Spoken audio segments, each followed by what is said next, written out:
మంచిది ప్రియులారా, దేవుని వాక్యాన్ని ధ్యానం చేద్దాం. చూడండి, రూతు గ్రంథము 1వ అధ్యాయము 16వ వచనాన్ని ధ్యానం చేద్దాం. రూతు గ్రంథము 1వ అధ్యాయము 16వ వచనం.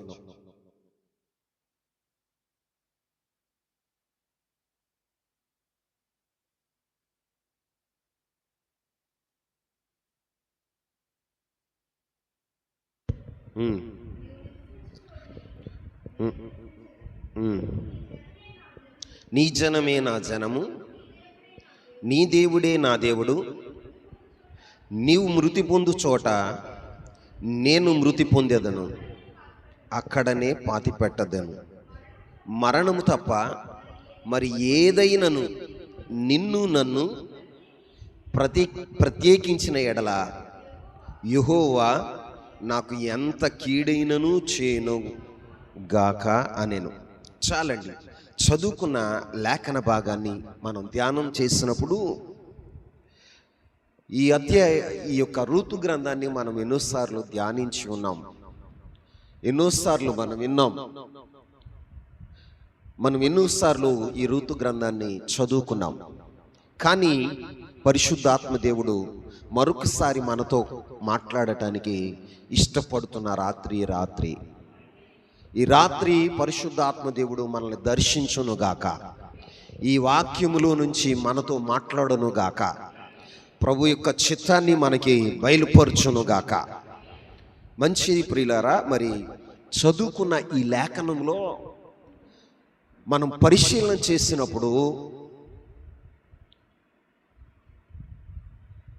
ఈ మాటలు మాట్లాడుతున్నది ఎవరై అంటే నయోమి కోడలైన రూతు మాట్లాడుతుంది. నయోమి కోడలైన రూతు మాట్లాడుతుంది. ఏమంటుంది? అందుకు రూతు, నా వెంబడి రావద్దనియు నన్ను విడిచిపెట్టమనియు నన్ను బ్రతిమాలు కొనవద్దు. నీవు వెళ్ళు చోటకే నేను వచ్చేదను, నీవు నివసించు చోటనే నేను నివసించేదను. నీ జనమే నా జనము, నీ దేవుడే నా దేవుడు. నీవు మృతి పొందిన చోటను నేను మృతి పొందేదను, అక్కడనే పాతి పెట్టబడేదను. మరణము తప్ప మరి ఏదైనను నిన్ను నన్ను ప్రత్యేకించిన ఎడల యెహోవా నాకు ఎంత కీడైనను చేయును గాక అనెను. చూడండి, ఈ అధ్యాయాన్ని అంతటిని మనం ధ్యానం చేసినప్పుడు ఎలీమెలెకు భార్య నయోమి, ఎలీమెలెకు భార్య నయోమి, ఎలీమెలెకు తన భార్య అయిన నయోమి మరియు వారి ఇద్దరు కుమారులు మహ్లోను కిల్యోను అనేవారు కలిసి నలుగురుగా మోయాబు ప్రాంతానికి వెళ్ళారు. ఏ ప్రాంతానికి వెళ్ళారు? మోయాబు ప్రాంతానికి వెళ్ళారు. ఎందుకు వెళ్ళారయ్య అంటే బెత్లెహేములు, యోదయ బెత్లెహేము ప్రాంతంలో కరువు వచ్చిందని, కరువు నుంచి తప్పించబడాలని వారు మోయాబు ప్రాంతానికి వెళ్ళారు. మోయాబు ప్రాంతానికి వెళ్ళిన తర్వాత కొంతకాలం నివసించిన తర్వాత నయోమి భర్త అయిన ఎలీమెలెకు చనిపోయాడు. ఎవరు చనిపోయారు? ఎలీమెలెకు చనిపోయాడు. ఎలీమెలెకు చనిపోయిన తర్వాత నయోమి ఏం చేసిందో తెలుసా? మహ్లోను కిల్యోనుకి పెళ్లి చేసింది. ఏం చేసింది? పెళ్లి చేసింది. వార్ప రూతులను ఇచ్చి వారికి పెళ్లి చేసింది. విచిత్రం ఏంటయ్యా అంటే ఎలీమెలెకు నయోమిల ఇద్దరు కుమారులు కిల్యోను ఎలీమెలెకు కుమారులైన మహ్లోను. ఎవరండి? మహ్లోను ఇద్దరు కూడా చనిపోయారు. ఇప్పుడు ముగ్గురు ఏమై ఉన్నారయ్య అంటే వైధవ్యాన్ని అనుభవిస్తున్నారు. ఏమనుభవిస్తున్నారు? వైధవ్యాన్ని అనుభవిస్తున్నారు, భర్తలను కోల్పోయారు. ఇక్కడ నయోమి భర్తను కోల్పోయింది. యవన ప్రాయంలో ఉన్నటువంటి రూతు వార్పలు కూడా తమ భర్తలను కోల్పోయారు.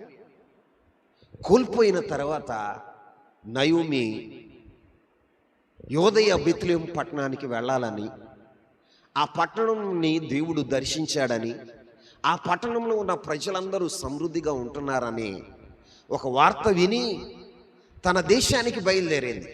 మోయాబు ప్రాంతాన్ని నుంచి తన దేశమైన యోదయ బెత్లెహేము ప్రాంతానికి వెళ్ళటానికి ఆమె సిద్ధపడి బయలుదేరి వెళుతూ ఉండగా తనతో పాటుగా తన ఇద్దరు కోడళ్ళు వస్తున్నారు, రూతు వార్పలు. ఎవరు? రూతు వార్పలు వస్తున్నారు. రూతు వార్పలను వస్తూ ఉంటే మార్గమధ్యంలో ఆమెకి ఒక ఆలోచన వచ్చింది. ఆ ఆలోచన ఏంటో తెలుసా? అమ్మా రూతు, వార్ప, నేను నా స్వదేశానికి వెళుతున్నాను. మీరు మీ స్వదేశంలో ఉండండి, మీ తల్లిదండ్రుల దగ్గర ఉండండి. మీరు వివాహం చేసుకుని క్షేమంగా మీరు బ్రతకండి. ఇదిగో నా ఇద్దరు కుమారులు చనిపోయారు, నేను చూస్తే ముసల్దాన్ని అయిపోయా. ఇప్పుడు పిల్లల్ని కానీ మరలా వారికి మిమ్మల్ని ఇచ్చి పెళ్లి చేసేసరికి మీరు కూడా ముసలోళ్ళు అయిపోతారు. నా మాట వినండి, నా మాట వినండి. మీరు నా మాట విని వెనక్కి మళ్ళండి. ఏమంటుంది? వెనక్కి మళ్ళండి, మీ తల్లిదండ్రుల ఇంటికి వెళ్ళండి అని చెప్పినప్పుడు వారు ఏం చేశారో తెలుసా? వార్ప నయోమిని ముద్దు పెట్టుకుని వార్ప నయోమిని విడిచి వెళ్ళిపోయింది. రూతు అయితే నయోమిని హత్తుకున్నదిగా ఉంది. ఏం చేసిందండి?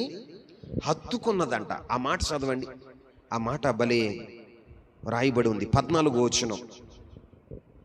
వారు ఎలుగెత్తి ఏడవగా వార్ప తన అత్తను ముద్దులు పెట్టుకొనెను, రూతు ఆమెను హత్తుకొనెను. ఇట్లుండగా ఆమె, ఇదిగో నీ తోడి కోడలు తన జనుల యొద్దకు, తన దేవుని యొద్దకు పోయినదే, నీవును నీ తోడు కోడలతో వెళ్ళుమనేను. ఇక్కడ నయోమి చెప్తున్న మాట ఏంటంటే, రూతుని తనతో కూడా రావద్దు అని చెప్తుంది. ఏమంటుంది? తనతో కూడా రావద్దు, ఇదిగో నువ్వు ఇంటికి నీ తల్లిదండ్రుల దగ్గరికి వెళ్ళు, నువ్వు వెనక్కి మళ్ళు అని పదే పదే నయోమి రూతుతో అంటుంది. రూతు అయితే నయోమిని హత్తుకుంది. ఏం చేసిందండి? హత్తుకుని రూతు మాట్లాడుతున్న మాట ఏంటంటే, నా వెంబడి రావద్దని నన్ను విడిచిపెట్టుమని నన్ను బ్రతిమాలు కొనవద్దు. అతయ్య, నా వెంట రావద్దని నువ్వు అనొద్దు, నన్ను విడిచిపెట్టమని నువ్వు నన్ను బ్రతిమాలు కొనవద్దు. నీ వెళ్ళు చోటకి నేను వచ్చేదను, నీవు నివసించిన చోటనే నేను నివసిస్తాను. నీ జనమే నా జనము, నీ దేవుడే నా దేవుడు. ఇదిగో నువ్వెక్కడ మరణిస్తావో నేనే అక్కడ మరణిస్తాను, నువ్వెక్కడ పాతి పెట్టబడతావో నేను కూడా అక్కడే పాతి పెట్టబడతాను. మరణం తప్ప, ఏది తప్ప? మరణం తప్ప మన ఇరువురిని ఏది కూడా వేరు చేయకూడదు అని ఒక తీర్మానం చేసుకుంది. ఆమేన్. ఒక తీర్మానం చేసుకుంది. తన తీర్మానాన్ని నయోమితో చెప్తుంది రూతు. ఆమేన్. ఈ రోజున దేవుని సన్నిధిలో ఉన్న నీవు ఒక తీర్మానం కలిగి నువ్వు జీవిస్తున్నావా? ఒక తీర్మానం కలిగి నువ్వు జీవిస్తున్నావా? ఇక్కడ రూతు సర్వస్వాన్ని కోల్పోయింది. ఏం కోల్పోయింది చెప్పాలి? సర్వస్వాన్ని కోల్పోయింది. తన ఆనందాన్ని కోల్పోయింది, తన భర్తను కోల్పోయింది, తన ఆధారాన్ని కోల్పోయింది. కానీ అంటున్న మాట ఏంటో తెలుసా? నయోమిని మాత్రం హత్తుకుని నీవు వెనక్కి మళ్ళు అని, వెనక్కి నా వెంబడి రావద్దు అని, నన్ను విడిచిపోమని బ్రతిమాలు కొనవద్దు. నీవెక్కడికి వెళతావో నేను అక్కడికి వస్తాను. ఏమంటుందండి? నువ్వెక్కడికి వెళతావో నేను అక్కడికి వస్తాను. నువ్వెక్కడ నివాసం చేస్తావో అక్కడే నేను నివాసం చేస్తా. నీ జనమే నా జనం, నీ దేవుడే నా దేవుడు. ఒకప్పుడు మోయాబీయుల దేవులను కొలిసేది, కానీ నయోమి యొక్క దేవుడు సజీవుడని, తన ప్రజలను దర్శించాడని ఆమె నయోమితో పాటుగా ఆ వార్త విన్నప్పుడు, అయ్యో మా అత్తగారు సజీవుడైన దేవుణ్ణి ఆరాధిస్తుంది, ఇదిగో మా అత్తగారు జీవం కలిగిన దేవుణ్ణి ఆరాధిస్తుంది, మేము ఆరాధిస్తున్నది, మేము చేసుకున్న దేవుళ్ళను, రాళ్లను, విగ్రహములను, మేము సృష్టిని ఆరాధిస్తున్నాం, కానీ మా అత్తగారు సజీవుడైన దేవుణ్ణి ఆరాధిస్తుంది, కాబట్టి నేను మా అత్తగారు దేవుణ్ణి నేను కలుసుకోవాలి. మా అత్తగారు దేవుడే నా దేవుడు, ఇదిగో మా అత్తగారు ఎక్కడ ఉంటుందో అక్కడ నేను ఉంటాను అని ఒక తీర్మానం చేసుకుని నయోమి వెంబడి వెళ్ళటానికి ఒక తీర్మానం చేసుకుంది. చావైనా బ్రతికైనా నీతోనే ఉంటాను అత్తయ్య అని ఒక తీర్మానం చేసుకుంది. ప్రియులారా,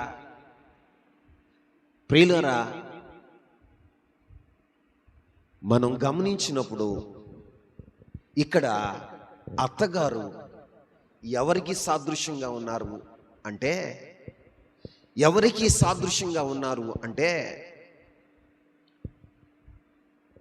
దైవజనుడకు లేదా పరిశుద్ధాత్మకు సాదృశ్యంగా ఉన్నాడు.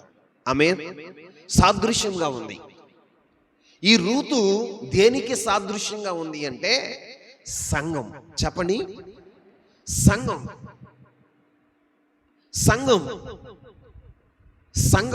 సంఘానికి సాదృశ్యంగా ఉంది. ఇప్పుడు ఎవరిని హత్తుకుని ఉండాలి? సంఘం ఎవరిని హత్తుకుని ఉండాలి అంటే, ఒకటి దైవశావుకుణ్ణి, రెండు పరిశుద్ధాత్మ దేవుణ్ణి. చెప్పండి అందరూ, పరిశుద్ధాత్మ దేవుణ్ణి హత్తుకుని ఉండేవారుగా ఉండాలి. ఎందుకు దైవశావుకుణ్ణి, పరిశుద్ధాత్మని హత్తుకుని ఉండాలి అంటే, వీరిద్దరు చేసే పని ఒకటే. ఆమేన్. వారు ఏం చేస్తారంటే, యేసుక్రీస్తు ప్రభువారితో సంఘాన్ని ఐక్యపరుస్తారు. ఆమేన్. ఏం చేస్తారు? యేసుక్రీస్తు ప్రభువారితో సంఘాన్ని ఐక్యపరిచేవారుగా ఉంటారు.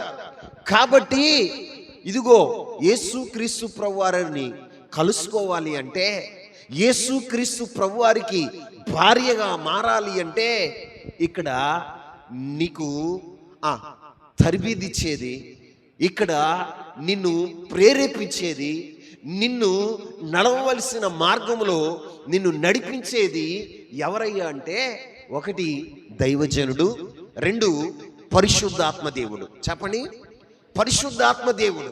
ఇప్పుడు రూతు చెప్తున్న మాట ఏంటంటే, నన్ను విడిచి వెళ్ళమని, నన్ను వెంబడించవద్దని నన్ను బ్రతిమాలొద్దు. నువ్వెక్కడుంటావో, నువ్వెక్కడికి వెళతావో అక్కడికి నేను వస్తాను. ఏముంటుంది? నువ్వెక్కడికి వెళతావో అక్కడికి నేను వస్తాను. నువ్వెక్కడ నివాసం చేస్తావో అక్కడ నివాసం చేస్తాను. ఇదిగో నీ దేవుడే నా దేవుడు, నీ జనమే నా జనము. ఈ రోజున ఒక తీర్మానం కలిగి రూతు జీవిస్తుంది. ప్రియులారా, ఒకసారి మీరు ఆలోచన చేయండి. ఈ మాట చదువుతున్నప్పుడు పరిశుద్ధాత్మ దేవుడు నాకు వెలిగించిన మాట ఏంటో తెలుసా? నిజంగా నయోమిని హత్తుకుని, పరిశుద్ధాత్మ దేవుని హత్తుకుని, దైవశావుకుని హత్తుకుని వెంబడించినటువంటి జీవితం ఎలా ఉందో తెలుసా? ఓ సుచరిత్ర కలిగిన జీవితంగా మార్చబడింది. ఆమేన్. ఒక సుచరిత్ర కలిగిన జీవితంగా మార్చబడింది. సర్వాన్ని కోల్పోయిన రూతు యొక్క జీవితంలో దేవుడు సర్వ సమృద్ధిని ఇచ్చాడు. ఆమేన్. అంతేకాదు జరిగిన విచిత్రం ఏంటంటే యోదయ బెత్లెహేము పట్టణంలోనే ఒక గొప్ప ఆసామికి ఆస్తిపరుడైనటువంటి బోయాజుకు భార్యగా మార్చబడింది. ఎలా మార్చబడింది? భార్యగా మార్చబడింది. అంటే కోల్పోయినవన్నీ కూడా తన జీవితంలోనికి మరలా పొందుకోగలిగింది. కారణం ఏంటంటే ఆమె జీవితాన్ని నేను ధ్యానం చేసినప్పుడు, ఆమె గురించి నేను చేసినప్పుడు నయోమి యొక్క ప్రేరేపణతో, నయోమి యొక్క అనుమతితోనే తన జీవితాన్ని సాగించింది. ఈ రోజున నీ జీవితంలో కూడా నువ్వు దైవజనుని హత్తుకుని దైవజనుని యొక్క మాట ప్రకారం నువ్వు నడవగలిగితే, పరిశుద్ధాత్ముడు నిన్ను ప్రేరేపిస్తున్నప్పుడు పరిశుద్ధాత్ముని యొక్క ప్రేరేపణకు నువ్వు లోబడి నీవు జీవించగలిగితే, నా దేవుడు ఏం చేస్తాడో తెలుసా? నీ జీవితంలో కూడా ఆయన సుచరిత్ర కలిగినటువంటి జీవితాన్ని నీకు అనుగ్రహించేవాడుగా ఉంటాడు. నువ్వేమేమి కోల్పోయావో వాటన్నిటిని మరలా నీకు దేవుడు అనుగ్రహించేవాడుగా ఉంటాడు. నిజమండి, అనుగ్రహించేవాడుగా ఉంటాడు. అది ఎలాగంటే నీకు అసాధ్యం, నీవు చూడటానికి ఇవి జరగవు, కానీ వినటానికి కూడా నీకు వింతగా ఉండొచ్చు. కానీ నా ప్రభు మాత్రం అట్టి ఘనమైన కార్యాలు చేయగలడు. ఆమేన్ చెప్పండి. రూతు యొక్క జీవితంలో సర్వస్వాన్ని కోల్పోయి మోయాబు ప్రాంతాన్ని విడిచి ఎన్నడూ తాను వెళ్ళని ఒక ప్రదేశానికి వెళ్ళటానికి ఇష్టపడి నయోమిని హత్తుకుని, నయోమి యొక్క ప్రేరేపణ చొప్పున, నయోమి యొక్క అనుమతి చొప్పునే తన జీవితాన్ని నడిపించినప్పుడు యోదయ బెత్లెహేము పట్టణంలోనే ఒక ఆసామికి, ఒక మోతుబరికి, ఒక భక్తిపరుడైనటువంటి బోయాజుకు ఆమె భార్యగా మార్చబడింది. ఆమేన్. భార్యగా మార్చబడింది. అంతేకాదు ఇక్కడ మనం ధ్యానిస్తున్నప్పుడు రూతు యొక్క జీవితాన్ని మీరు పరిశీలన చేస్తే రూతు యేసుక్రీస్తు ప్రభువారి వంశవాళిలో చేర్చబడింది. ఆమేన్. ఏ వంశవాళిలో? రూతు ఎవరు? మోయాబురాలు. ఎవరు? మోయాబురాలు, ఒక అన్యరాలు. యేసుక్రీస్తు ప్రభువారి యొక్క వంశవాళిలో చేర్చటానికి యోగ్యత లేని. కానీ విచిత్రం ఏంటో తెలుసా? నయోమిని హత్తుకొని ఉండుట వలన, నయోమి యొక్క అనుమతితో తన జీవితాన్ని నడిపించటం వలన, నయోమి యొక్క ప్రేరేపణ చొప్పున రూతు నడవటం బట్టి ఎక్కడ చేర్చబడిందో తెలుసా? యేసుక్రీస్తు ప్రభువారి వంశవాళిలో చేర్చబడింది. ఏ వంశవాళిలో?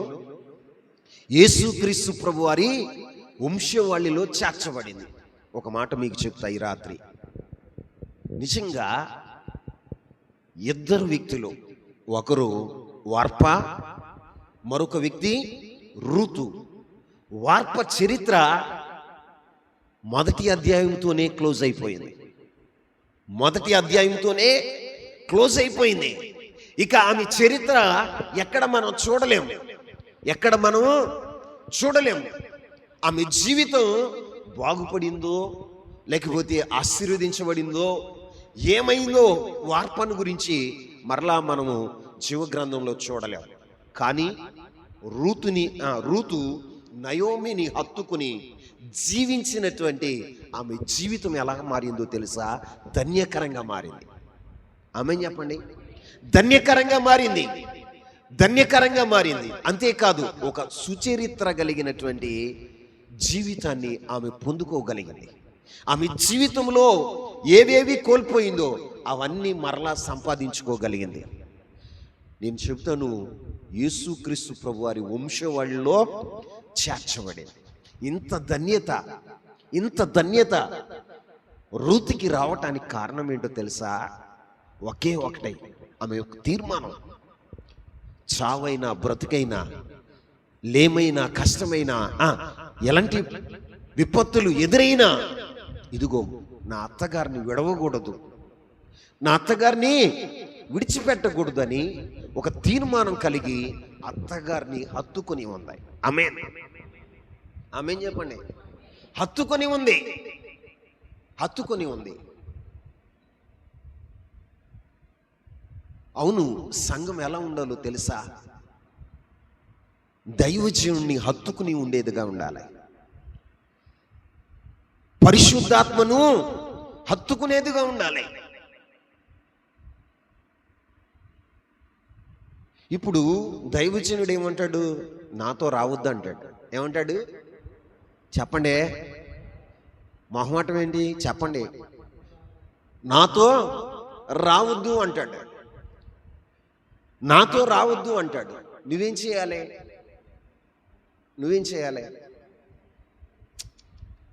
మనమేం చేస్తాం చెప్పండి? అమ్మయ్య మంచి పని చేశాడు అయ్యగారు. ఏం చేశాడు? అమ్మయ్య మంచి పని చేశాడు అయ్యగారు. నా జీవితం నాది, ఆయన జీవితం ఆయనది. ప్రియులరా, ఒక మాట చెప్తాను.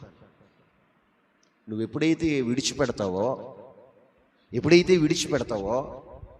దైవజనుని విడిచిపెడతావో, పరిశుద్ధాత్మను నువ్వు విడిచిపెడతావో, నీ జీవితం ఎలా ఉంటుందో తెలుసా?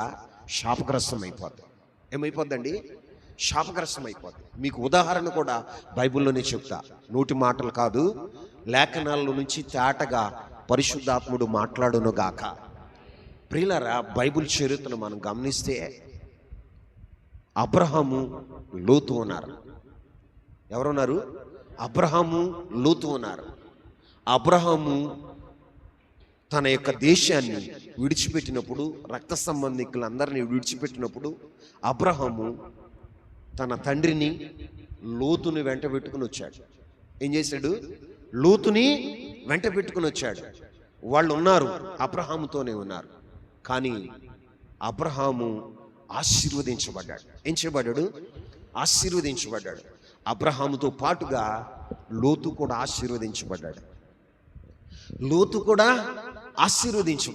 విచిత్రం ఏంటంటే అబ్రహాము పనివారికి, లోతు యొక్క పనివారికి జగడం వచ్చిందంట. ఏమొచ్చింది? కలహం వచ్చింది. ఇప్పుడు అబ్రహాము లోతుని పిలిచి, లోతా నా కుమారుడా, నీవు నేను రక్త సంబంధికులము, నీ పనివారికి నా పనివారికి జగడం రాకూడదు, నీ పనివారికి నా పనివారు జగడమాడుకోకూడదు, వారు కలత పడకూడదు. కాబట్టి నువ్వు తూర్పు దిక్కు వెళ్ళు, నేను పడమరటికి వెళ్తా. నువ్వు ఉత్తరం దిక్కు వెళ్ళు, నేను దక్షిణానికి వెళతాను అని అబ్రహాం చెప్పాడు. వెళ్ళు అంటే వెళ్ళిపోతామేనా చెప్పండి? వెళ్ళు అంటే అనుమతి ఇచ్చాడు అబ్రహాము. వెళ్ళిపోవటమేనా? మాట్లాడరా? మనం ఏం చేస్తాం? అవునయ్యా, నీవు నేను ఉండటానికి ఈ ప్లేసు సరిపోదు, మన ఇద్దరం గొడవ పడొద్దు అన్నాడు. అప్పుడేమనాలి? నానా, నా పనివారితో గట్టిగా చెప్తా, నీ పనివారితో కలహపడొద్దని గట్టిగా చెప్తా. ఇన్నేళ్ళు మన జీవితంలో కలిసి సాగాం, ఏం సాగాం? కలిసి సాగాం. ఇప్పుడు నన్ను వెళ్ళిపోమంటావు ఏంటి? నేను ఎక్కడికి వెళ్ళమంటావు? నేను వెళ్ళను అని లోతు అన్నాడా? మాట్లాడరా? అన్నాడా? అనలా. లోతు ఏం చేశాడో తెలుసా? సొదొమ గొమొర్రా ప్రాంతానికి వెళ్ళిపోయాడు. ఏ ప్రాంతానికి?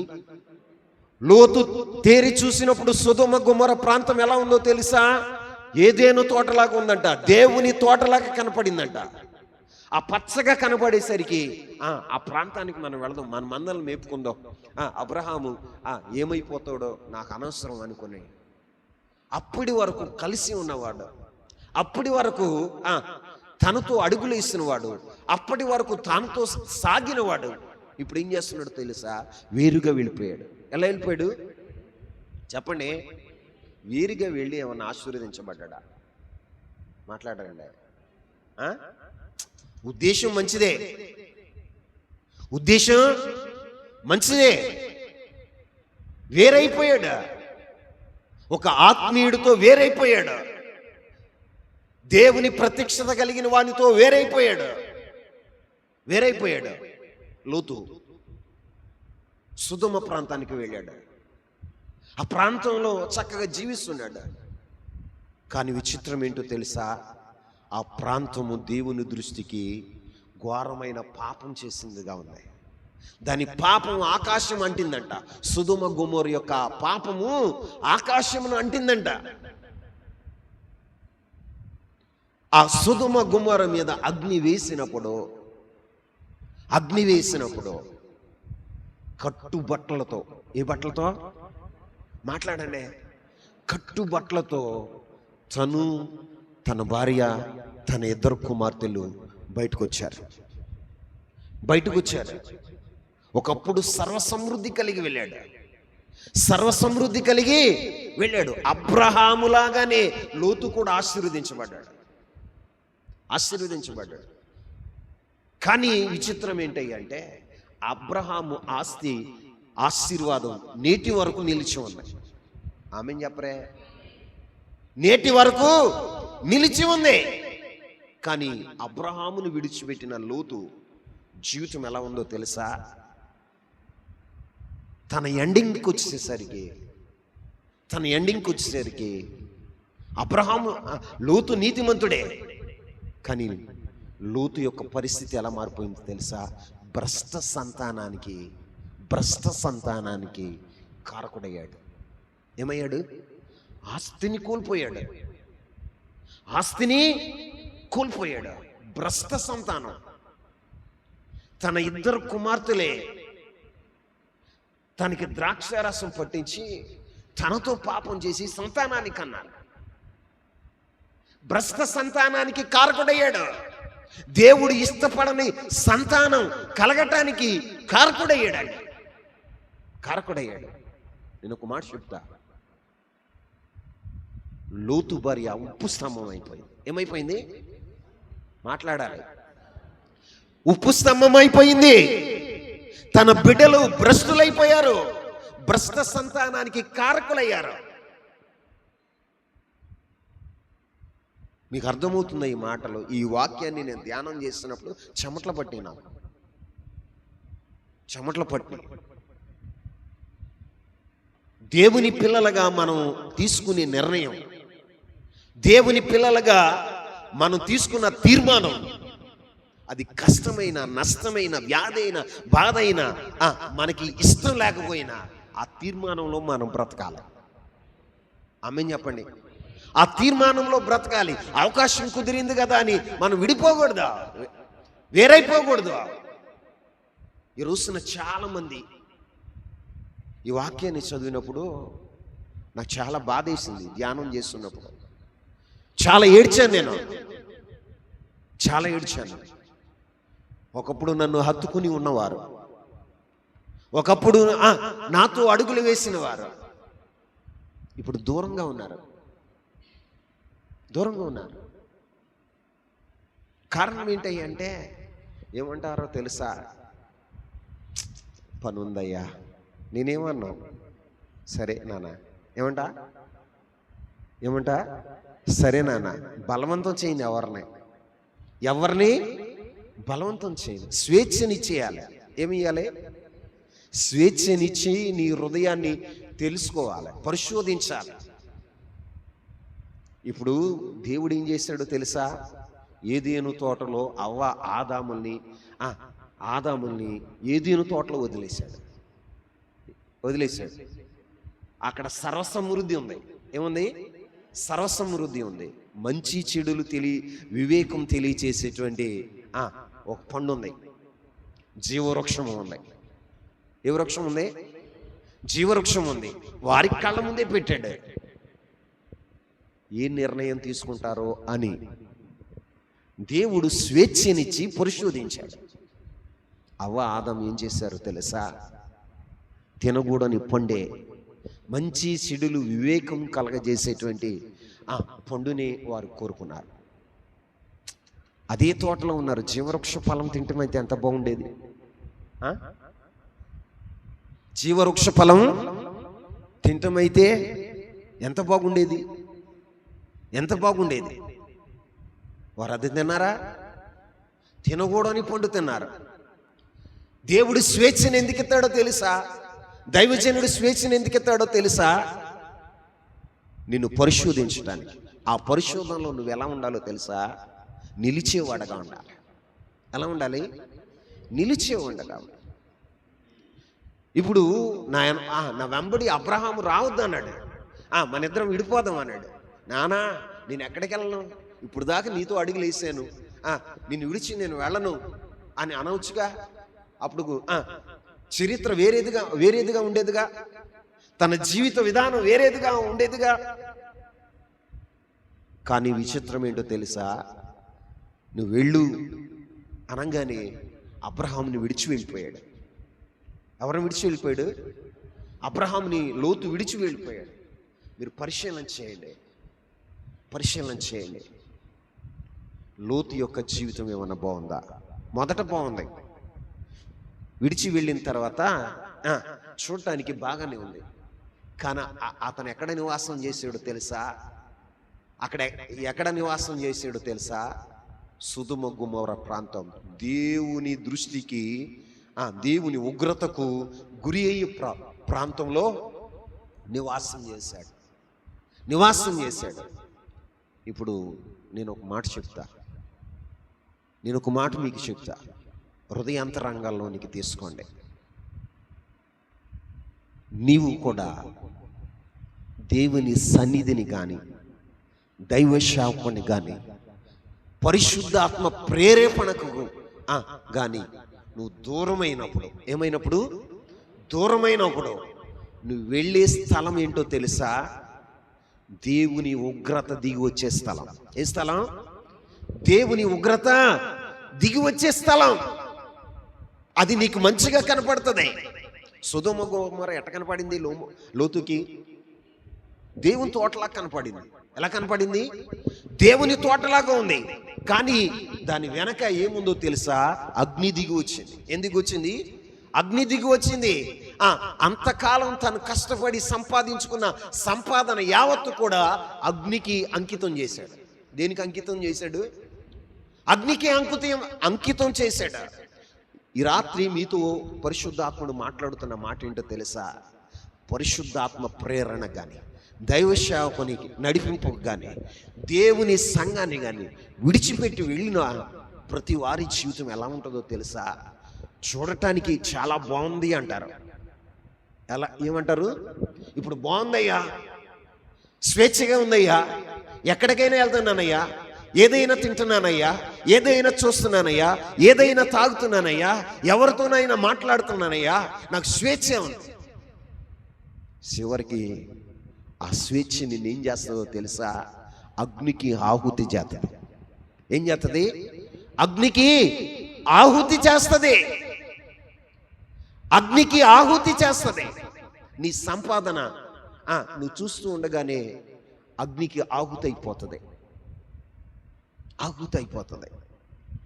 రిక్తుడు అయిపోతావు. మీరు బైబిల్ చరిత్ర అంతటని మీరు గమనించండి. తండ్రిని విడిచి వెళ్ళిన చిన్న కుమారుడు, ఆస్తిపరుడు, ఎవరో ఆస్తిపరుడు. కానీ ఆయన చివరి ముగింపు ఎలా ఉందో తెలుసా? సమస్తాన్ని కోల్పోయి ఏకాకి అయిపోయాడు. ఏమైపోయాడు? స్వేచ్ఛ తప్ప తండ్రి ఇచ్చే స్వేచ్ఛని అపార్థం చేసుకోకూడదు నువ్వు. ఇప్పుడు మీకు ఒక పాఠం నేర్పాలని ఆశపడుతున్నా. పరిశుద్ధాత్మ దేవుడు మీతో మీ హృదయాల్లో ఒక కార్యం చేయనుగాక. చూడండి, అబ్రహాముని విడిచిపెట్టకపోయినట్లయితే లోతు యొక్క జీవితం చాలా బాగుండేది. ఎలా ఉండేది? చాలా బాగుండేది. మీరు చూడండి, సంఘాన్ని విడిచిపెట్టి వెళ్ళిపోయినవాడు, దైవ సేవకుడికి దూరం అయిపోయినవాడు జీవితం ఎలా ఉంటుందో తెలుసా? వాడనుకుంటాడు, ఏమనుకుంటాడు తెలుసా? నేను చాలా స్వేచ్ఛగా ఉన్నాను, నాకు చాలా సంతోషంగా ఉంది. కానీ నరకానికి నువ్వు పాత్రుడు అవుతున్నావు అన్న సంగతి నీకు తెలియట్లా. అగ్ని దిగి వచ్చిన రోజున తెలిసింది. లోతుకి ఎప్పుడు తెలిసిందో తెలుసా? అయ్యో, అబ్రహాముని విడిచిపెట్టడం వలన అగ్నికి ఆహుతైపోయింది నా ఆస్తి అంతా అని అగ్ని కురిసినప్పుడు లోతుకు తెలిసింది. ఆత్మీయతను పోగొట్టుకుని, ఆత్మీయ నాయకుని పోగొట్టుకుని, జీవం కలిగిన దేవుని సంఘాన్ని పోగొట్టుకుని ఈరోజున దూరంగా వెళ్ళిపోయినా లోతు జీవితం ఏమైపోయిందో తెలుసా? అగ్నికి ఆహుతైపోయింది. మీ జీవితాలైనా నేను ఒక మాట చెప్తున్నా, రూతులాగా ఎలా ఉండాలో తెలుసా? స్థిరంగా అత్తుకోవాలి. ఎలా అత్తుకోవాలి చెప్పండి? స్థిరంగా అత్తుకోవాలి.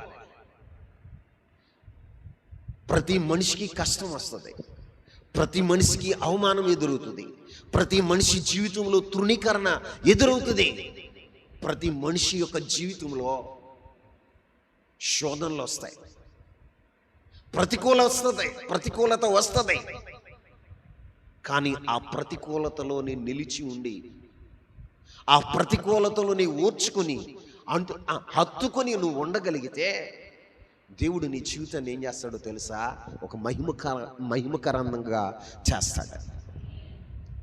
ప్రియులరా, మన ఆధ్యాత్మిక జీవితం పరిశుద్ధాత్మని హత్తుకునే ఉందా? జీవం కలిగిన దేవుని సంఘాన్ని హత్తుకునే ఉందా? దైవజనుడిని హత్తుకునే నువ్వు నడుస్తున్నావా? ఎలా ఉంది నీ జీవితం? తీర్మానంలోనే బ్రతుకుతున్నావా? ఎన్నిసార్లు తీర్మానం చేసుకున్నావు? ఆ తీర్మానాలు నీ జీవితంలో నీవు నెరవేర్చగలుగుతున్నావా? రూతు నువ్వెక్కడికి వెళతావో నేను అక్కడికి వస్తా, నీ జనమే నా జనము, నీ దేవుడే నా దేవుడు. నువ్వెక్కడ చనిపోతావో నేను అక్కడే చనిపోతా, నువ్వెక్కడ పాతి పెట్టబడతావో నేను అక్కడే పాతి పెడతా. మరణం తప్ప అక్కడ, అబ్బా, ఆ మాట చదివినప్పుడు నాకు చాలా సంతోషం వేసింది. మరణము తప్ప ఏమంటుంది? మరణం తప్ప నీకు నన్ను వేరు చేయకూడదు. ఆమేన్. ఒక తీర్మానం కలిగి బ్రతకాలి మనం. ఓ సంఘంలో, జీవం కలిగిన దేవుని సంఘంలో ఉన్నాము అంటే మన జీవితం ఎలా ఉండాలో తెలుసా? హత్తుకుని ఉండాలి. దైవజీవుని హత్తుకోవాలి, జీవం కలిగిన దేవుని సంఘాన్ని హత్తుకోవాలి. పరిశుద్ధాత్మని హత్తుకుని పరిశుద్ధాత్మ ప్రేరణలో మన జీవితం సాగుతూ ఉన్నప్పుడు ఆ జీవితం ఆశీర్వాదకరంగా మారుతుంది. మొదట నువ్వు పోగొట్టుకోవచ్చు, ఏం చేయొచ్చు? దేవుడు కూడా నిన్ను పరీక్షిస్తాడు, జీరోకి తీసుకొస్తాడు. ఎక్కడికి తీసుకొస్తాడు చెప్పండి? సావుకు వచ్చినప్పుడు నేను జీరోనే కాదా? తింటాను కూడా తిండి లేదు, ఉంటాను కూడా నివాసం లేదు, జీరో జీరో జీరో. కానీ దేవుడు జీరో నుంచే ఆయన పని ప్రారంభమవుతుంది. ఆయన బాహు పనిచేస్తుంది. అప్పుడు దేవుడు ఏం చేస్తాడో తెలుసా? లేవనెత్తేవాడుగా ఉంటాడు. లోకమునకు వింతగా నువ్వు కనపడాలని, లోకములో నువ్వు సాక్షిగా నిలబడాలని దేవుడు నిన్ను పెంట కుప్పల మీద నుంచి లేపి సింహాసనం మీద దారిద్ర్యపు జీవితాన్ని నుండి నిన్ను లేవనెత్తి అధికారులతో నిన్ను కూర్చుండబెట్టగలుగుతాడు. కానీ ప్రభు ఏం చూడాలో తెలుసా? హత్తుకున్న జీవితం. ఏ జీవితం? అందుకే పౌలు భక్తుడు అంటాడు, రోమియోలకు రాసిన పత్రికలో ఓ మాట రాస్తాడండి, చక్కటి మాట.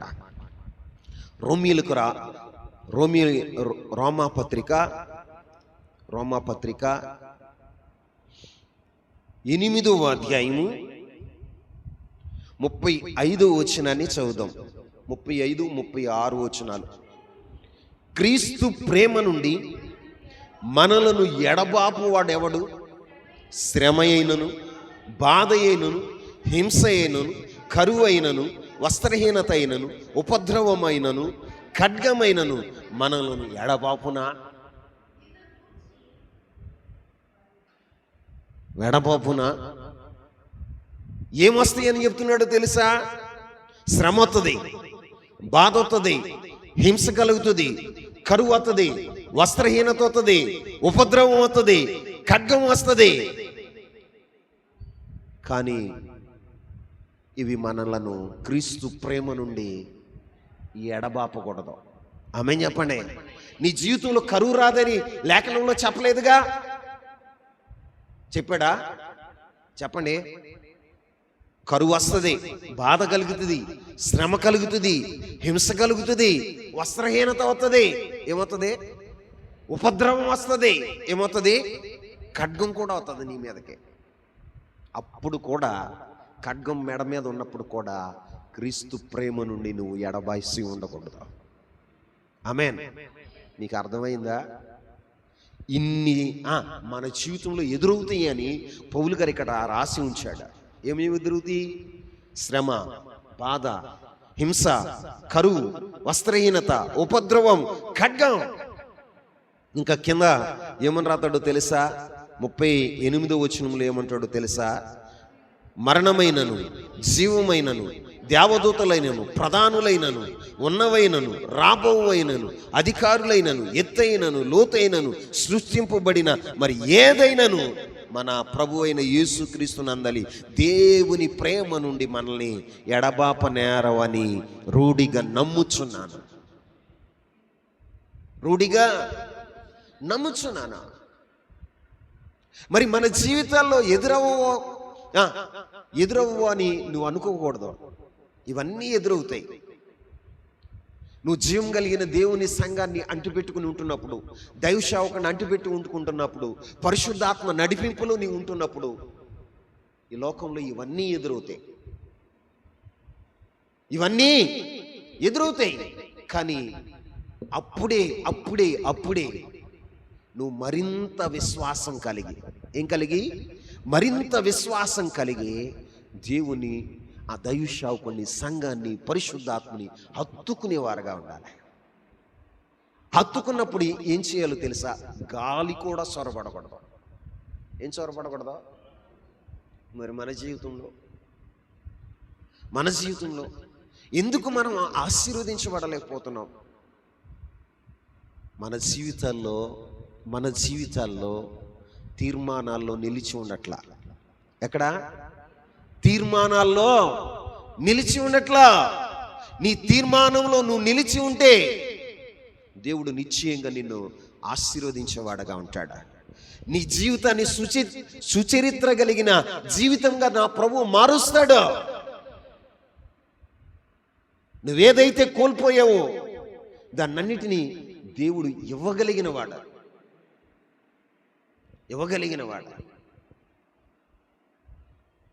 ఆయనకు అసాధ్యమైంది ఏం లేదు. ఒక్క రోజులోనే నీ జీవితాన్ని మార్చేయగలడా? నీ పరిస్థితులను మార్చేయగలడా? నీ స్థితిగతులన్నీ మార్చగలడు ఆయన. కానీ మన జీవితంలో ఏముండాలి అంటే తీర్మానంలో నిలిచి ఉండేవారుగా ఉండాలి. తీర్మానాలకి దూరంగా, తీర్మానాలకి ఎడబాసి ఉండకూడదు. ఎడబాసి ఉండకూడదు.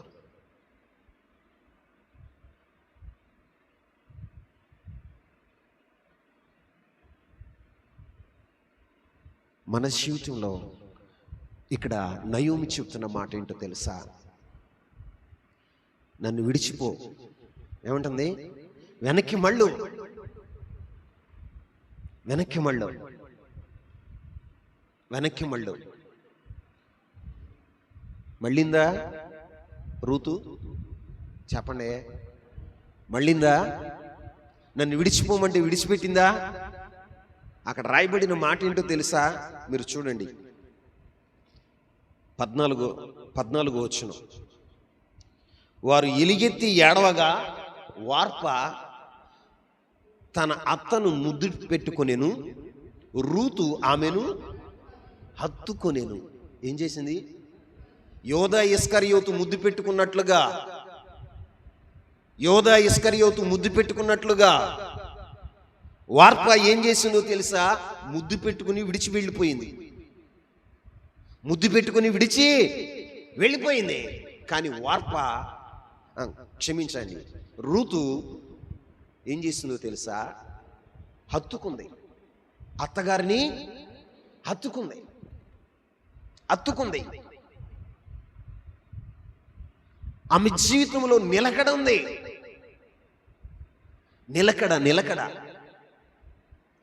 ఆమె మాటల్లో నిలకడ ఉంది. ఆమె తీర్మానంలో నిలకడ ఉంది. ఆమె ప్రవర్తనలో కూడా నిలకడ ఉంది. అందుకే దేవుడు ఏం చేశాడో తెలుసా? సుచరిత్రను అనుగ్రహించాడు. ఏ చరిత్ర? సుచరిత్ర. ఈ రోజున నీ జీవితాన్ని కూడా మార్చగలడు.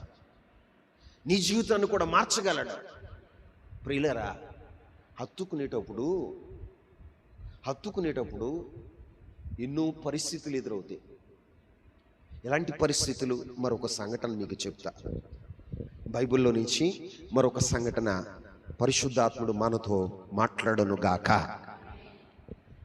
2వ రాజుల గ్రంథం 2వ రాజుల గ్రంథం 2వ అధ్యాయం 2వ అధ్యాయం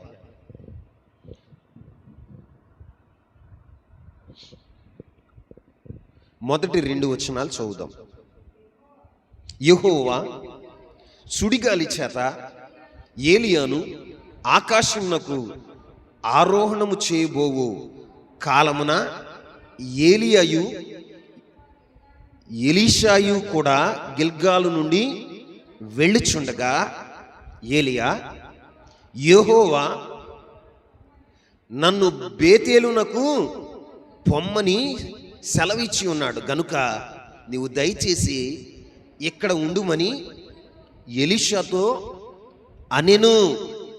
ఎలీషా, యెహోవా జీవముతోడు, నీ జీవముతోడు నేను నిన్ను విడువనని చెప్పగా వారిద్దరూ బేతేలునకు ప్రయాణము చేసరి. అందరు నా వైపు చూడండి. ఏలియా చేతుల మీద ఎలీషా 40 సంవత్సరాలు, ఎన్ని సంవత్సరాలు? 40 సంవత్సరాలు నీళ్లు పోసాడు. ఏం పోసాడు? ఆయన భోజనం చేతానికి కూర్చునే ముందు చెయ్యి ఇలా చాపితే చేతి మీద నీళ్లు పోసేవాడు. భోజనం ముగించుకున్న తర్వాత ఆయన చెయ్యి చాపితే ఏం చేసేవాడు తెలుసా? చేతి మీద నీళ్లు పోసేవాడు. ఆయన డ్యూటీ అదే. 12 అరకలు దున్నగలిగినటువంటి ఎద్దులు. ఆసామి అండి ఆయన, ఒక గొప్ప ఆసామి. అన్నీ ఇడిచిపెట్టి వచ్చేస్తే ఏలియా 40 సంవత్సరాలు ఆయన చేయించుకున్న పనేంటో తెలుసా? చేతి మీద నీళ్లు పోయించుకున్నాడు. ఏం పోయించుకున్నాడు చెప్పండి, చెప్పాలి. పోయించుకుని ఆయన ఆరోహణం అయిపోతున్నప్పుడు, ఏ సమయంలో? ఆరోహణమై వెళ్ళిపోబోతున్న సమయంలో ఏమంటున్నాడో తెలుసా? నువ్వు ఇక్కడ ఉండిపో. ఏమంటున్నాడండి? నువ్వు నాతో రమ్మకు. దేవుడు నన్ను బేతేలికి వెళ్ళమంటున్నాడు. నువ్వు నాతో రమ్మకు అంటే ఎలీషా ఏమంటున్నాడు? చదువమ్మా, 2వ వచనం.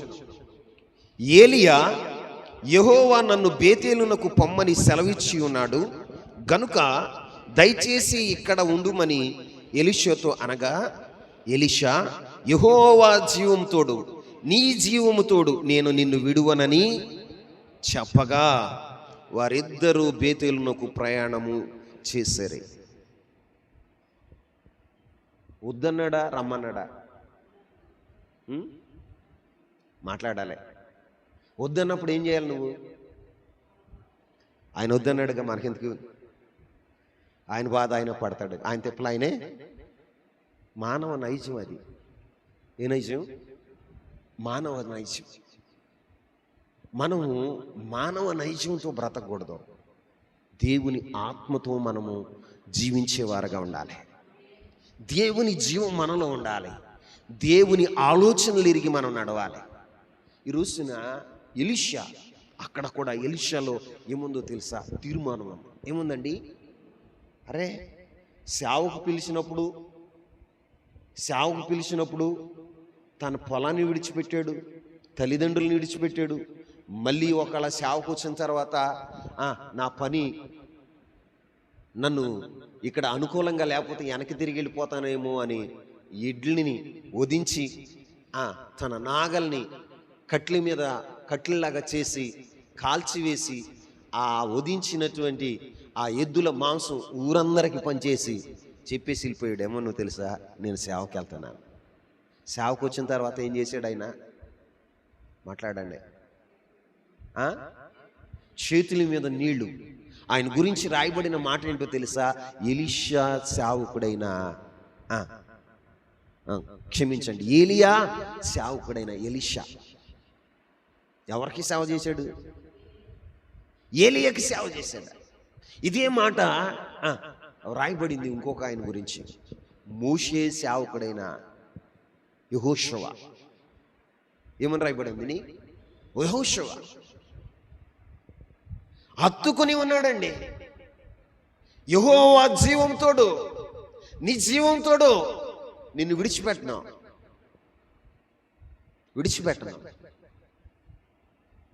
మరి మన జీవితాల్లో ఎన్ని పరిస్థితుల్లో మనం విడిచిపెట్టేస్తున్నాం? అన్నీ అనుకూలంగా ఉంటాయా? అన్నీ అనుకూలంగా ఉంటాయా? అన్నీ అనుకూలంగా ఉంటాయా?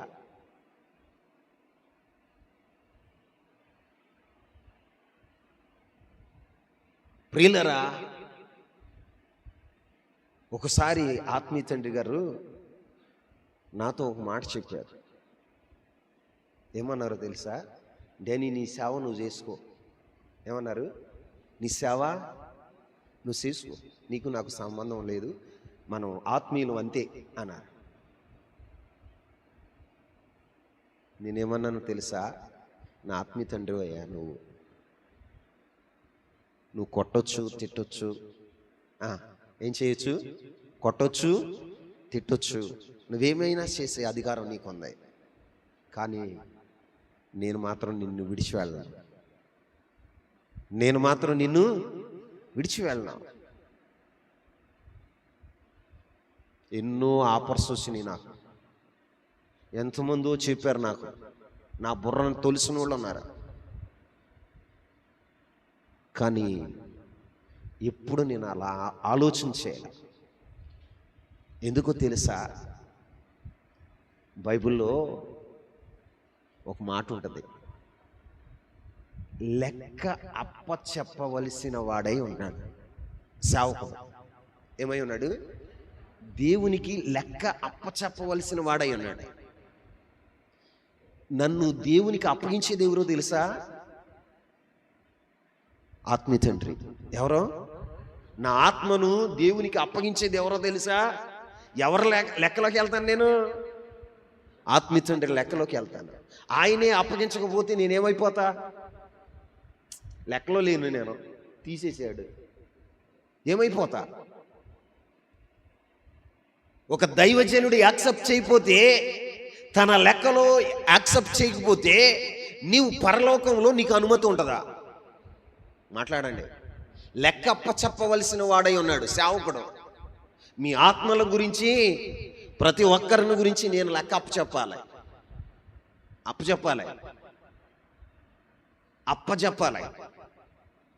అప్పుడు నీవు ఎవరి లెక్కలో ఉంటావు? నీవు వేరుగా ఉంటావు. ఎవరి లెక్కలో ఉంటావు? ఎవరి లెక్కలోకి వెళ్తావు? నువ్వు ఎక్కడికి వెళ్తావు? అప్పుడు దేవుని వాక్యం తెలియక, కొంతమంది ఆత్మీయ లోతులు ఎరగక, ఫ్రీగా ఉంది, స్వేచ్ఛగా బ్రతుకుతున్నావు. ప్రియులరా, బండసందుల్లో ఎగిరే పావురం ఎక్కడ ఎగరాలి? బండసందుల్లోనే ఎగరాలి. అది స్వేచ్ఛగా బయటకు వచ్చిందనుకో, సాతానుగాడు ఏం చేస్తాడో తెలుసా? దాన్ని తన్నుకుపోతాడు. చిన్న కుందీలు ఉంది, కుందీలుకున్న జ్ఞానం కూడా మనకు లేదు. ఏం లేదు? కుందీలుకున్న అది ఎక్కడ నివసిస్తుందట? పేట బీటుల్లో. ఎక్కడ అంటే క్రీస్తు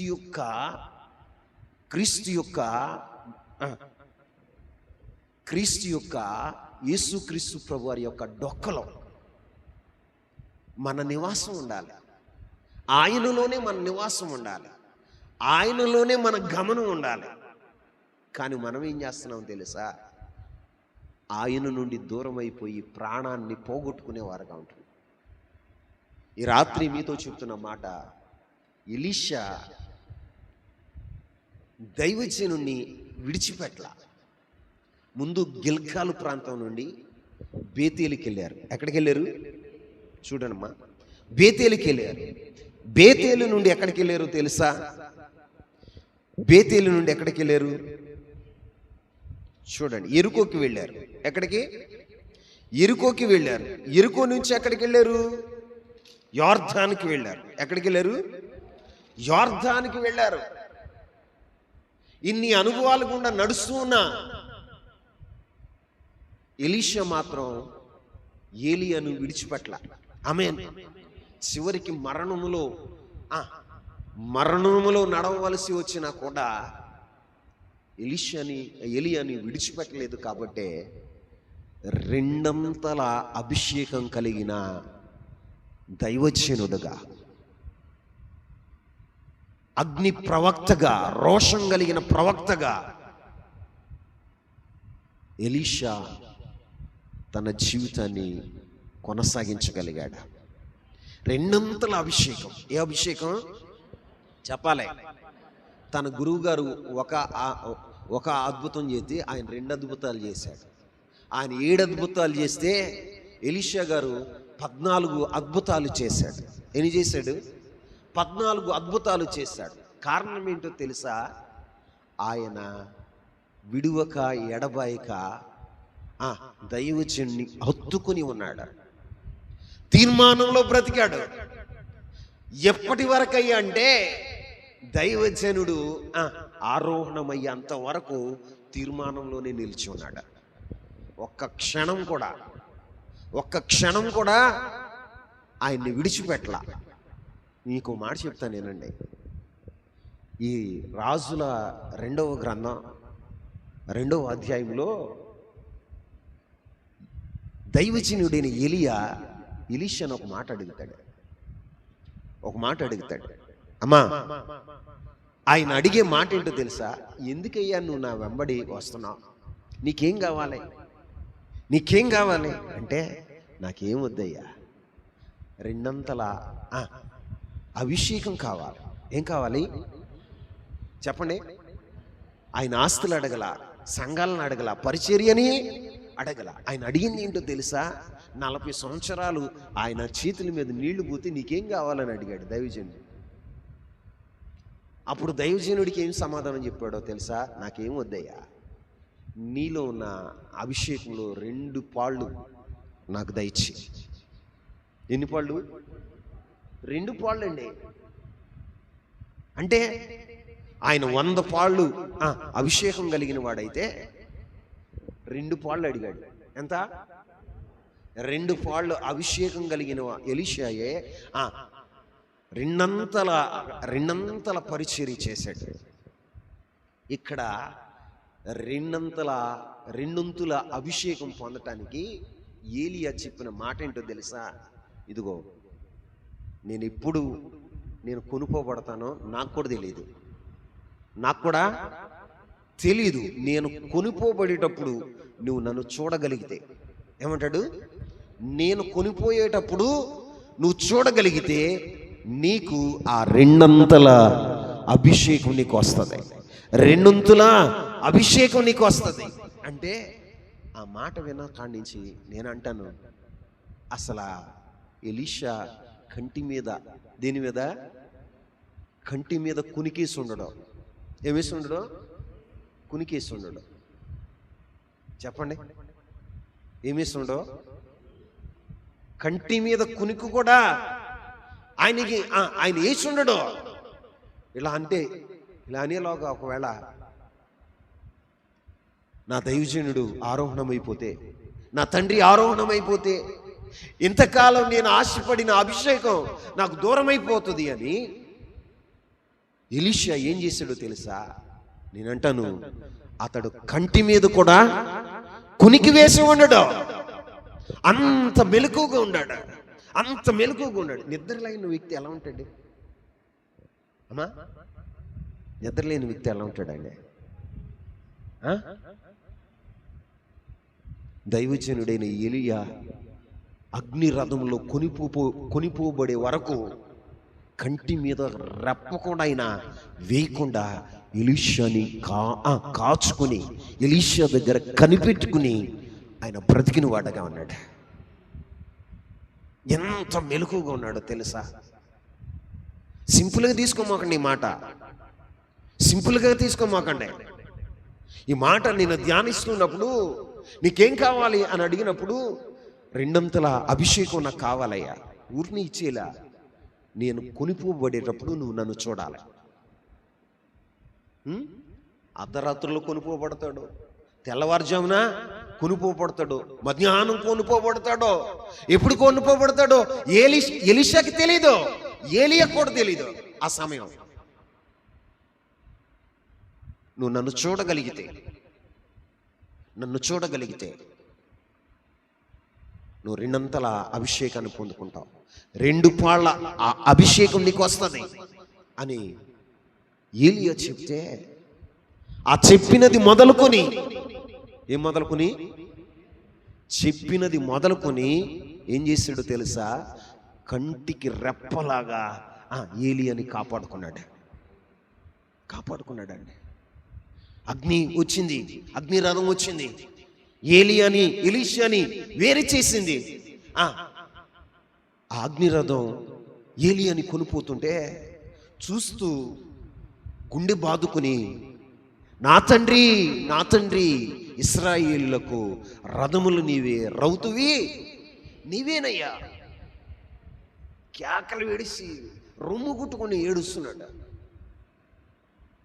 వెళ్ళిపోతూ తన వస్త్రాన్ని కిందకి విడిచాడు.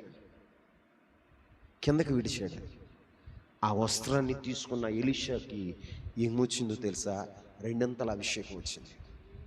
ఏ అభిషేకం? 2 అభిషేకం.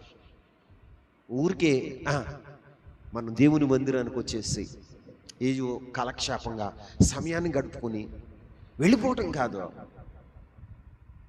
మన జీవితంలో దేవుని సన్నిధికి వచ్చిన మనం దేవుని కొరకు ఎలా కనిపెట్టాలో తెలుసా?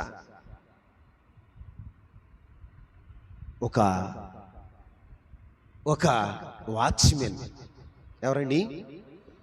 రాత్రి కావలి కాసేవాడు ఉదయం కొరకు ఎలా కనిపెడతాడో ఆయన కొరకు మనం కనిపెట్టేవారుగా ఉండాలి. అప్పుడే మన జీవితాలు ఎలా ఉంటాయో తెలుసా? సార్థకమవుతాయి. సార్థకమవుతాయి.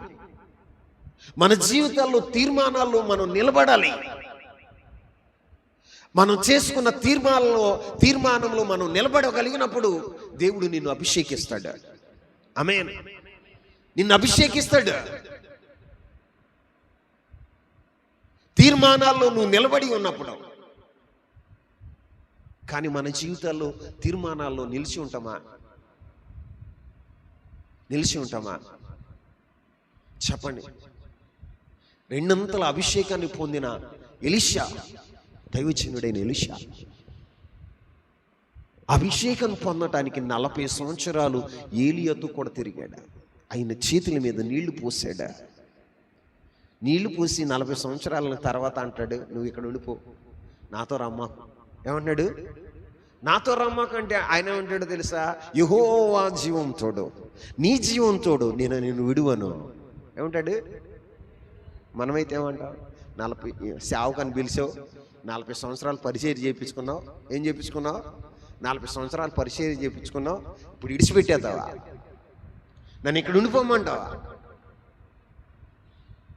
ప్రియులారా, మన జీవితంలో దైవజనుల్ని హత్తుకోవటం వలన మన జీవితాలు ఏమవుతాయో తెలుసా? సార్థకమవుతాయి. అభిషేకం పొందిన వారుగా ఉంటాం. ఏం పొందుతాం? అభిషేకాన్ని పొందిన వారుగా ఉంటాం. నిజమే. మన జీవితాల్లో తీర్మానంలో నిలబడి ప్రభు రాకడ కొరకు మనం కనిపెట్టే మన జీవితాలు సార్థకమవుతాయి. ఆయన వచ్చినప్పుడు మన జీవితాలు, మన కలలన్నీ కూడా పండేవిగా ఉంటాయి. ఆమేన్. మనం ఏం చేస్తున్నాం తెలుసా? వార్పలాగా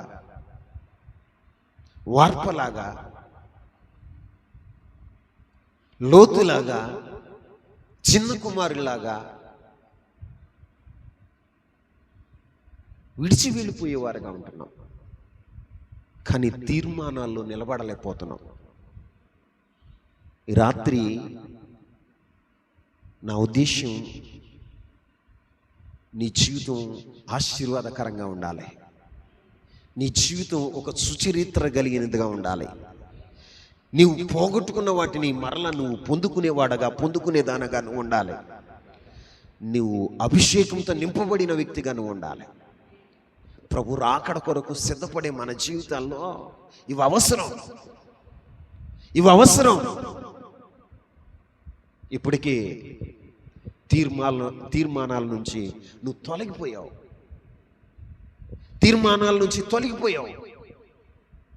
బైబిల్లో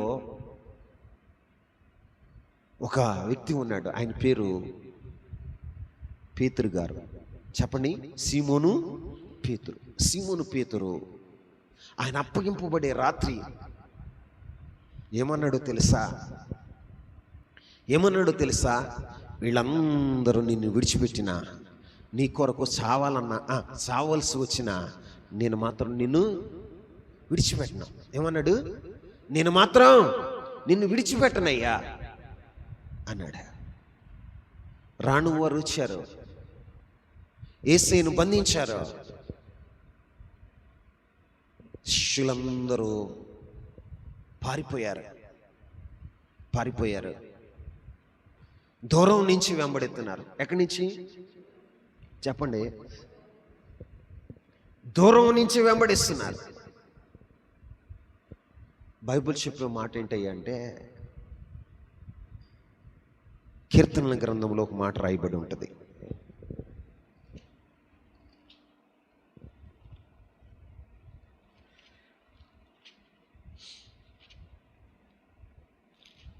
కీర్తనల గ్రంథంలో ఒక మాట రాయబడి ఉంటుంది.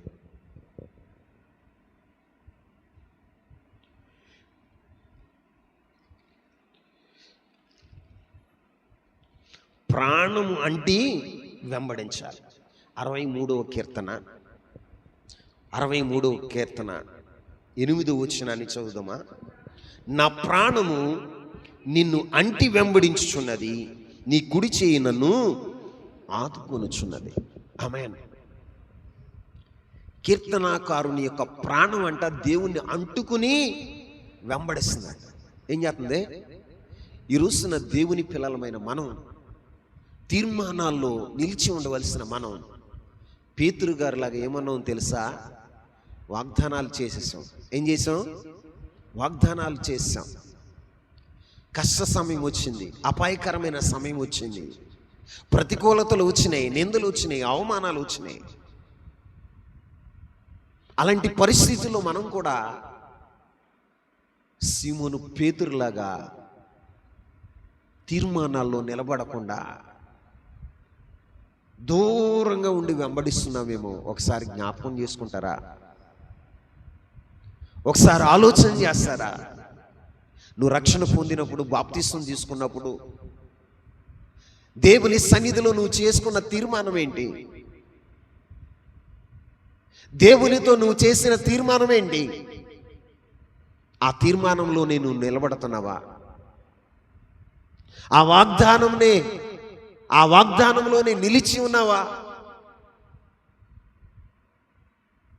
ఆ ప్రతిష్టతలోని, ఆ వైరాగ్యంలోనే నువ్వు నిలిచి ఉండగలిగావా? లేకపోతే దూరం అయిపోయావా? వాగ్దానాలు విడిచిపెట్టి, తీర్మానాలు విడిచిపెట్టి దూరంగా ఉండి వెంబడిస్తున్నవేమో ఒకసారి జ్ఞాపకం చేసుకో. ఈ రాత్రి కనికర సంపన్నుడు, కరుణ వాత్సల్యం కలిగిన వాడు, దూరం నుండి వెంబడిస్తూ ముమ్మారు యేసయ్య ఎవరో నాకు తెలియదు అని బొంకిన పేతురుని చూశాడు. మూడవసారి బొంకిన వెంటనే కోడి ఏం చేసిందో తెలుసా? కుక్కురుకో అని కూసింది. అప్పుడు యేసయ్య పేతురు వైపు చూశాడు. ఎవరి వైపు చూశాడు? పేతురు వైపు చూశాడు. పేతురు అవమానంతో కృంగిపోతూ, తల కూడా పైకి ఎత్తలేనటువంటి బాధతో దేవుని సన్నిధిలో పశ్చాత్తాపడుతున్నాడు. ఏం చేస్తున్నాడు? పశ్చాత్తాపడుతున్నాడు. నిజమే ప్రభువా, తీర్మానం నుండి తొలగిపోయానయ్యా. నీతో కలిసి ఉన్న నీ శిష్యుల్లో ఒకడిని నేను ఒప్పుకోలేకపోయానయ్యా. శ్రమకి, బాధకు, భయానికి నిన్ను ఒప్పుకోలేనటువంటి అసమర్థుడయ్యా అని దేవుని సన్నిధిలో పశ్చాత్తాపడుతున్న పేతురుని మరలా దేవుడు బలపరిచి తన ఆత్మతో నింపి తన సంఘ నిర్మాణకుడుగా, సంఘ బాధ్యతలు పేతురికి అప్పగించిన వాడుగా ఉన్నాడు. ఈ రాత్రి నీవైనా నేనైనా మనల్ని మనం పరీక్షించుకోవాలి. తీర్మానాల్లో ఉన్నామా? తీర్మానాల్లోనే ఉన్నట్లుగా భ్రమపడుతూ దూరంగా ఉండి వెంబడిస్తున్నామా? దూరంగా ఉండి వెంబడిస్తున్నామా? పరిశుద్ధాత్ముడు ఈ రాత్రి నీతో మాట్లాడితే, పరిశుద్ధాత్ముడు నిన్ను దర్శిస్తే, ఈ రాత్రి దేవుని సన్నిధిలో నువ్వు పశ్చాత్తాపడగలిగితే, నా ప్రభు నిన్ను చేర్చుకోవటానికి ఆయన సంసిద్ధుడుగా ఉన్నాడు.